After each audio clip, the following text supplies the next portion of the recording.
Good morning, good afternoon, good evening, wherever you are in the world. Thank you so much for joining us. This is the Unstoppable Podcast Show, and I am Jennifer Hardie. And today I am joined by the wonderful Joyce Hardie. And believe it or not, she's not actually a relation, even though everyone always thinks that you are. How are you doing, Joyce? Yeah, I'm good, thanks. Wicked. Have you had a great day? I've had a really good pampering day so far, actually. Oh, so important. So important. Yep, Joyce, definitely. tell us a little bit about what you actually do. Well, I am a business mentor and writer, but slightly different in that I work with people who they've got a great business idea, but they don't know what to do or how to set it up or even where to start. So I use a really structured approach using documents and systems to make sure that everybody's got a solid foundation from which they can launch the business and start and make money, basically. I also work with people who have got stuck. You know, you get to the stage and think, I don't have a clue what to do anymore because nothing I'm doing works. So again, just going back to basics, working through it. I get these people back to making profits and business working again. And it is so important to have really solid foundation and structure, isn't it? It is. I mean, I think a lot of people think because you've got an online business that you don't need all of the documents behind you. So you don't need contracts, you don't need disclaimers, you don't need policies and procedures. And actually, it's probably more important. Absolutely. To protect yourself and to protect your clients as well. Definitely. Absolutely. So talk to me a little bit about how you found yourself doing this and doing what you do now. Give us a little bit of an intro into, growing up, where you were from. Have you always been a kind of kid that wanted to have your own business? Or, give us a little bit about your story. Well, I was born and brought up in Glasgow. On the south side of Glasgow, and anybody that knows Glasgow knows that you're either south of the river or north of the river, and you never change. Yeah. You just don't. It's just a thing. So I was pretty normal at school. You know, the sort of plain kid in the corner that's always in the fringes that listens to everybody having all of these great things happening in their life, really exciting things, and I didn't. So I was always there or thereabouts, but never quite, or definitely never the centre of attention. So I grew up, went through school, and when I left school, I went to, it's a university today, but it was a technical college in those days, because I wanted to do a social work qualification. So I did my degree, and then when I graduated, discovered that I was too young. So I couldn't do the social work qualification. I had to take a year out. And actually that was the start of my life, that everything I thought I was going to do, I didn't. So I had been working as a poor student. I'd been working on Saturdays in a big department store for extra cash. Actually, I started off in there as a Christmas elf. I love it. Leading up to Christmas, and then got kept on and worked in the kids' shoes department, which was an absolute nightmare. So once I graduated, I'd asked. Sorry.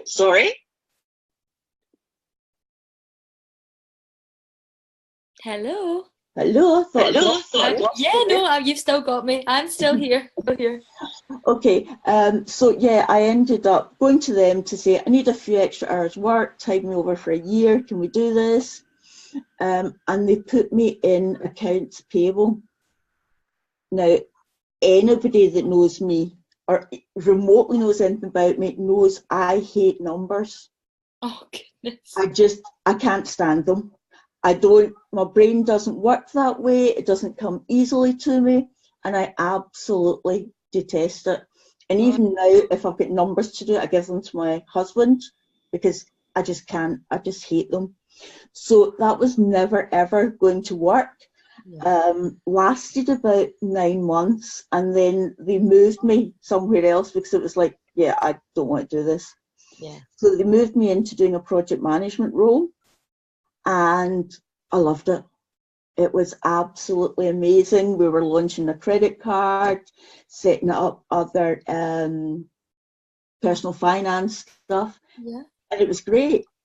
And the end result was I didn't go back to do the social work qualification. So that started, I did project management, and then they set up a new company and I moved there, and somebody said to me, do you want to be the office manager? Oh, okay, never thought about it. So I went on and did that. And basically 30 years later, I was still doing the same thing, a combination of facilities and project management, none of which I'd set out to do in the first instance. And really, my last company that I was with was in financial services, been with them 20 odd years. Reckoned, yeah, I'll stay here till I retire, which wasn't that long.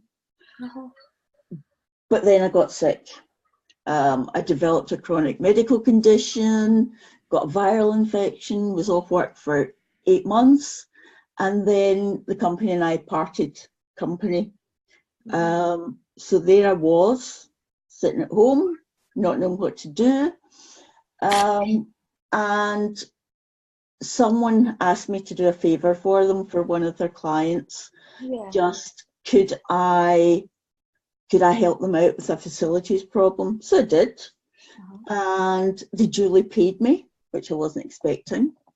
And then my friend decided that she could give me work, but needed a medium to be able to pay me. Yeah. So their accountant said to me one day, just set up a company. So I did. Oh my goodness, I love it. And yeah, duly set it up, did some work for them, totally forgot about it, had a really crazy personal summer. There was all sorts of things happened. Including, my sister got married, my dad died. Alec, when he was home for the funeral, dislocated his shoulder and had to go back to Dubai for lots of operations. And my daughter left to go to university. And I suddenly thought, okay, what am I going to do now? Oh my word. So what happened from there? I thought, oh, wait a minute, I've got a business. I can do this. So I had done facilities, particularly in setups, because I'd been there, knew how not to do it,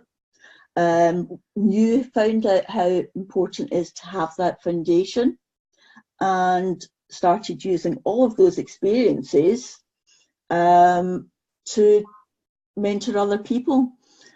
But even in that, I am slightly different in that I will get my sleeves rolled up, and I will go on and do it. So if people have a certain number of hours with me, then they can use that any way they like.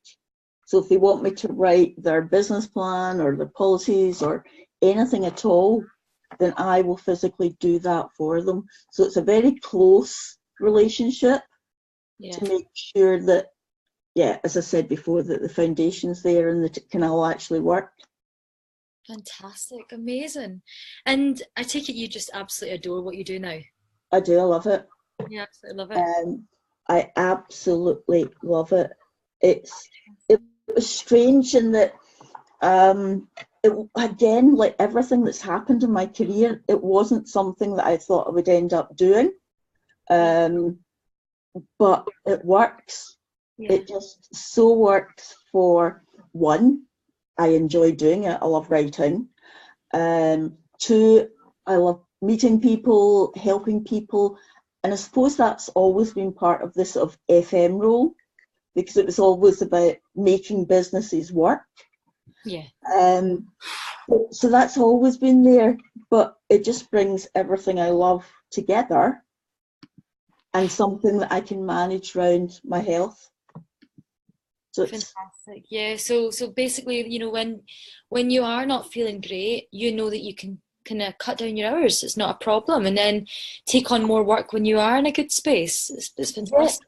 Yeah, equally, if I've got stuff to do, I mean, it's not the first time I've maybe been in bed all day felt pretty rotten. And then as nighttime gets on, I felt better. Yeah. And had a video call with a client from my bed. Oh, I mean, that is just the beauty, isn't it? Yeah, Of it working from home. doesn't matter where I am or what I'm doing. I can do it, and it works with my lifestyle as well. With having my daughter in London and my husband in Dubai, I can pick up my laptop and keep working Absolutely. as long as I've got Wi-Fi. Fantastic. I absolutely love it. It was brilliant and brilliant story as well. Like just, you've had lots of different jobs and one thing I want to ask you is that there's a lot of women out there that, aren't as brave as you. And what I mean by that is they go through a job and they just get comfortable with it. And even though it's not in their hearts, like they don't enjoy it, they are kind of moaning every day in, day out, like, don't want to be doing this. And they don't take action, they don't change their circumstance. What would you say to those women who are desperately unhappy with what they're doing, but for some reason won't take that move, that action? They won't take the steps to change their circumstance. What would you say to them? I think that the problem's in the mindset, and I went through it as well. It was like, I don't have the income. Can I manage without the income? What can I do? I'm not smart enough to do anything.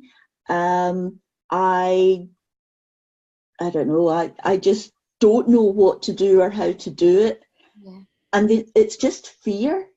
And actually, by getting a coach or a mentor, somebody that can hold your hand, Yeah. and talk you through it. And that's what I tried to do right from the beginning. Even before you're ready to give up your job, we can plan the income going forward. We can plan what you're going to do. So it doesn't need to be a do or die situation. Yeah. You can work into it seamlessly. And I think one of the big things is not to be intimidated.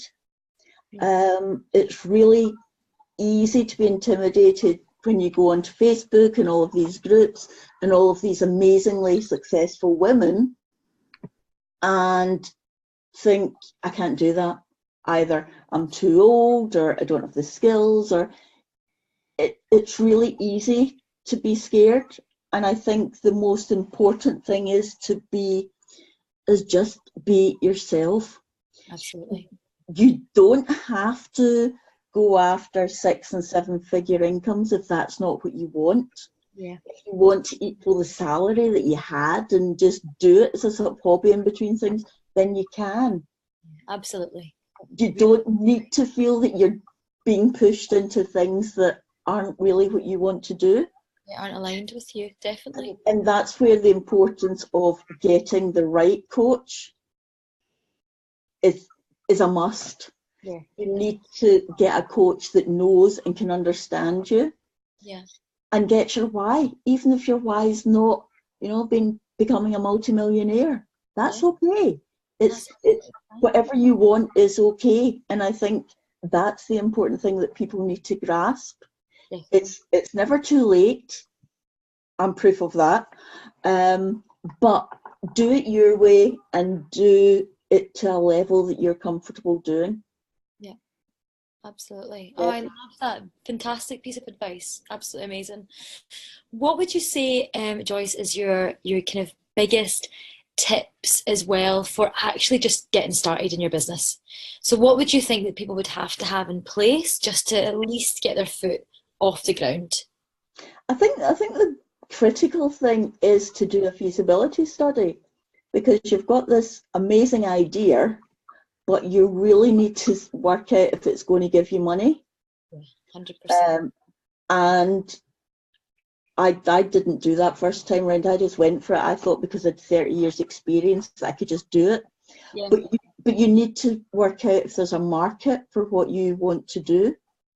And there's different ways of doing that. And even if there isn't, it doesn't mean that you can't change your idea slightly to meet that demand that is there. So it really is about exploring exactly what you want to do, seeing if there's a market for it, And if there is, then okay, let's go, let's do it.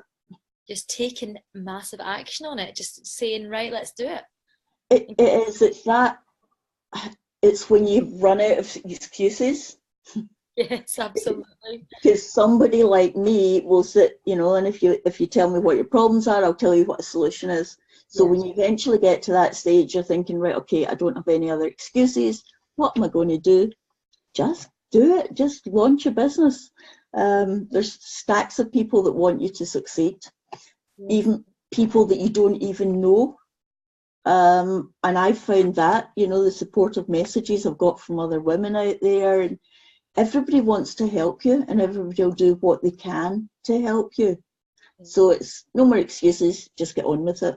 Love it. Excellent. What is your favourite quote, Joyce? What is a quote that you really kind of live by, or you remind yourself of? I don't know that I have a particular quote. I think I've always been, just for the nature of where the way my life has worked, is always about, don't be blinkered, be open to any suggestions, any lifestyles, anything that comes along. Look at it with an open mind. Absolutely. And I think if you look at everything with an open mind, then there'll be things that you'll discard, but there'll also be things that'll appear that are totally unexpected. So it is, be open-minded. Fantastic. I absolutely love it. Tell me a little bit about the charity that you wanted to have a quick chat about as well on this podcast show. We're going to obviously tell everyone where they can come and get to know you a little bit better, and where they can find you and your incredible services. But what was really beautiful is that you wanted to mention a charity, and I've never heard of them before. Can you give us a little bit of information about what the charity is and what kind of work they do? Yep. One of the things that happened when I was getting made redundant and not knowing what to do was sitting trolling through Facebook every day, and I saw a friend of mine started talking about this charity who were looking to move premises. So I went down to see if I could help with the move, because that's my speciality, and ended up becoming a volunteer initially, and I'm now a trustee. Fantastic. It's called the Well Multicultural Resource Centre.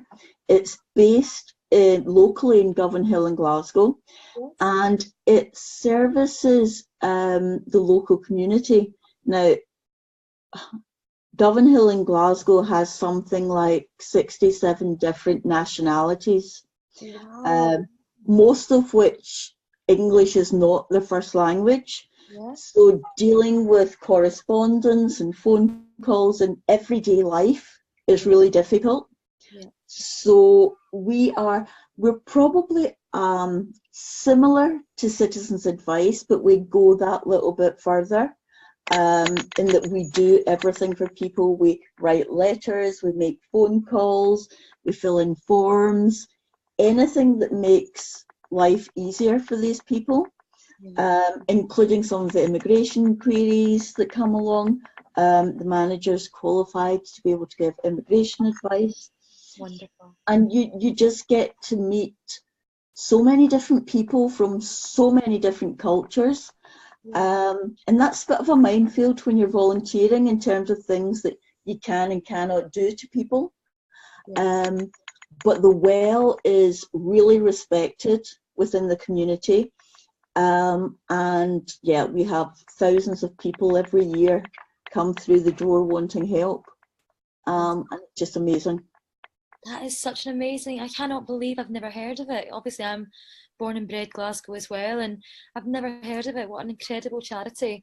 And obviously when we got off the phone, we can talk a little bit more about how, if there's any way that I can obviously help. What just, it sounds amazing. It sounds fantastic. Yeah, it's cool. Wonderful. So when it comes to donations, do they do fundraising events? How does that work? Yep. They do all sorts of fundraising. At the moment, the big fundraiser is for new premises, because despite the fact they were looking for them 4 years ago. We're still looking for new premises. Okay. So we're trying to particularly raise money to allow us to move to new premises, because where we are just isn't big enough for the number of clients that we have coming through the door. So that's the big fundraiser that goes on at the moment. We've got Buy a Brick campaign running, which Brilliant. for service users as well as anybody else that wants to make a donation, so that we can move to bigger and better premises and help more people. There's also a big cry out for volunteers. We're always looking for volunteers to help out. So yeah, there's a number of ways that people can actually get involved. Brilliant. Can you just repeat the name of the charity again for everyone out there listening? It's called the Well Multicultural Resource Centre, and you will find it. It's got its own website, and that gives more information on what we do and who we are.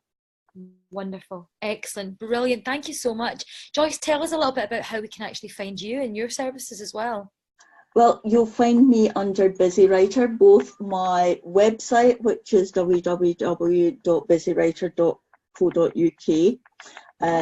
Facebook is the same, it's /BusyWriter, and Instagram is also, if you go into Busy Writer, you will find it, and that's BUSI Writer.